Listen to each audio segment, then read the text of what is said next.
Hello everyone and welcome to my channel. This is Mia here, and I just want to say first off that this is not about light-skinned women and how colorism affects them per se. This is more about how light-skinned women play a role in colorism, how they are the devil's advocate in colorism. So if you think that this is a video about how light-skinned women are so oppressed, colorism is so hard for light-skinned women, well, this is not the video for you. Okay, so I just want to say that I'm actually completely black. I'm light-skinned for some reason. I mean, my dad is pretty light compared to my mom, but he's still darker than me, and both my siblings are darker than me. So, with that being said, I have dark skin cousins. My mom's dark skin. My sister is she's brown skin. And, I have a lot of people in my family who are dark skinned, so I'm really passionate about this topic. Okay, so enough about me. I just wanted to, introduce myself since this is my first video. But anyways, back to the video. This video is mostly about the role of light skin and mixed women when it comes to colorism. So the first point I have here is that, they think they're better than dark skinned women, looks wise. They think they're more feminine. They just feel as if everything about them is better than dark skinned women. Especially in the media, the way that dark skinned women are portrayed, they're usually overweight, they're loud, they're dumb, masculine, ghetto. They have a very manly look to them. And I feel like people do that on purpose because they just feel like dark skinned women are always this way. And they always portray the light skinned women as, pretty, feminine, the love interest, compared to the doff, which is the dark skinned women. Which you and I both know that's not true, but that's how the media portrays them, especially in Tyler Perry movies. This new movie coming out with Keke Palmer, Pimp. I'm not sure if that's out yet, or I'm not sure, but I know that there's a movie. She's dark skinned and she has dreads or braids, and she's the pimp of this white girl. I don't know that much about it, but that's what I picked up from the trailer.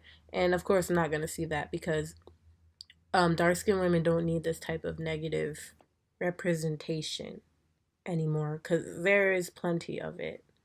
And I've yet to see a movie where the dark skinned woman is the love interest or men are fawning over her, because that's usually just a light skinned or mixed woman.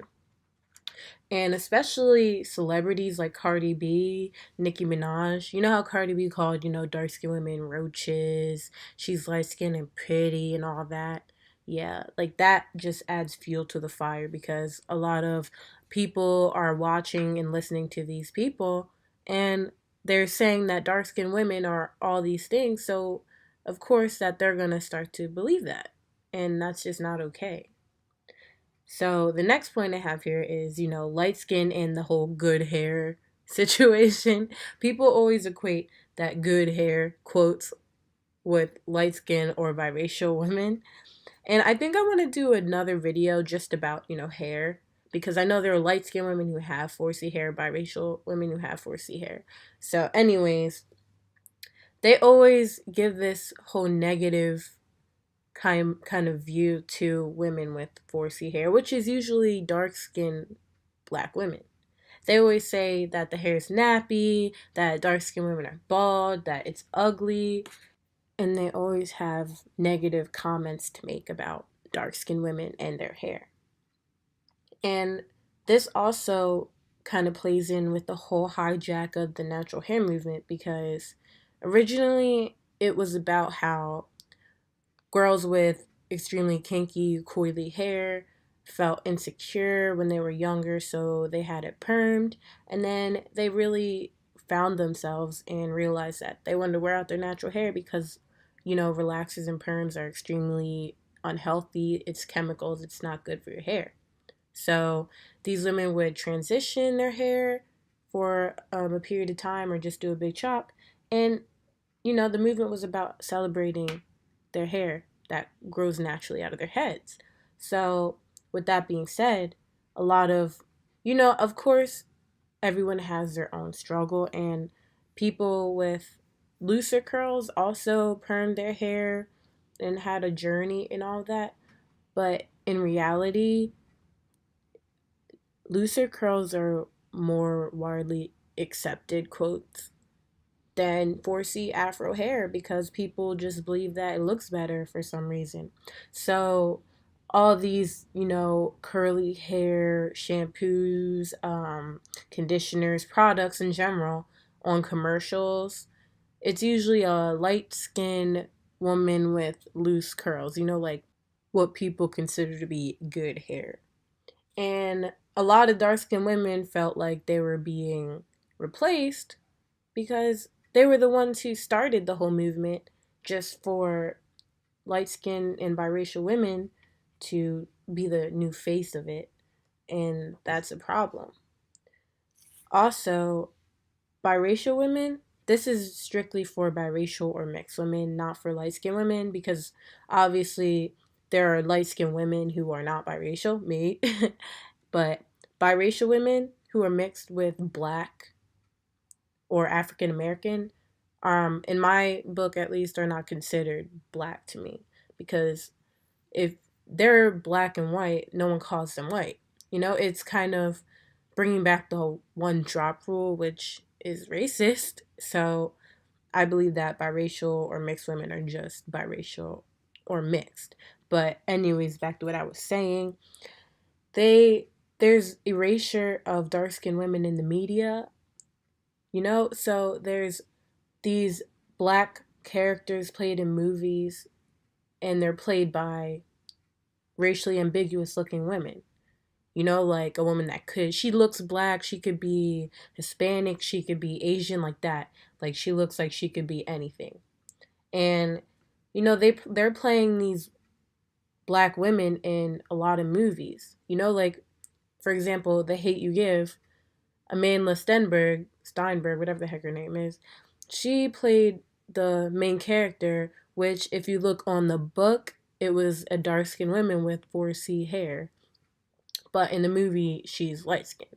And it's just like, why wouldn't they just get an actor that's closer to the girl on the book cover? It just makes no sense. Like, they always have these racially ambiguous women playing dark skinned women's roles. And that basically says that dark skinned women are so unwanted or so unimportant that other races of women can portray them in a movie, which is not right. And another thing I have here is that light skinned women are so guilty of this. Not just light skinned women, but like biracial mixed lighter skinned women are very, very responsible for dating, marrying, and entertaining colorist men.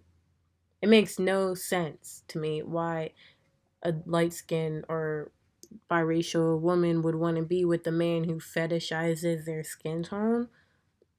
Like, they like being talked up while dark skinned women get put down, It's like they feed off of the hate that black men give to dark skinned women. It makes them feel better about themselves, makes them feel accepted and wanted, even though they already are in the first place. So they just want to be the center of attention all the time. They hang around a lot of dark skinned women just so the black men will notice them more. And they just do kind of like sly stuff like that in order for themselves to be put in a position where they're going to be talked up.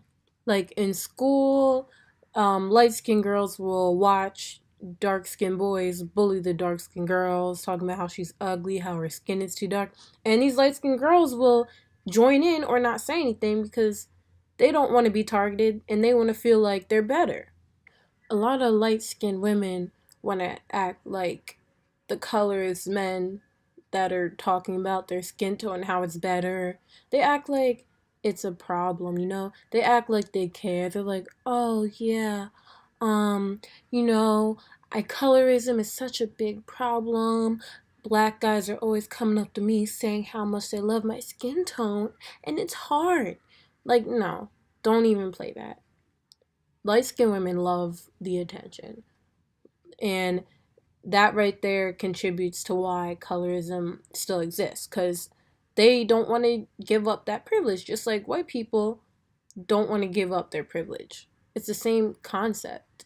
So, yeah, that's all I have for today. Thank you guys for watching my video. I'm sorry if this kind of sucked, but this was my first video ever. So, thank you guys for sticking around. I'm gonna post more videos, maybe about, more issues when it comes to colorism and light skinned women. And I also want to do videos having to do with, natural hair, fashion, just lifestyle videos, I guess. Because I don't want my whole channel to be about colorism, but I do want to speak out on this issue because it is something that I feel strongly about.